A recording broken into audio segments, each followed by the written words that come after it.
এই নামটা আছে, এই নামটা এই জায়গাটাতে দিতে পারবেন। কিভাবে দিবেন সেটার একটা ভিডিও বানাই। টাচবার ক্লিক করে নিউ হোল্ডার, এখানে এসে আপনার নাম লিখবেন, কি যে কোনো নাম যেটা দিবেন ওইটা লিখবেন। এফ জি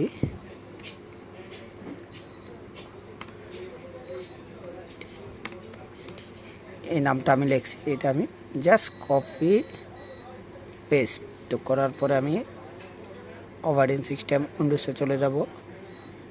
যাইয়া আমি যে এটার ভিতরে আমি নিউ একটা হোল্ডার তৈরি করব।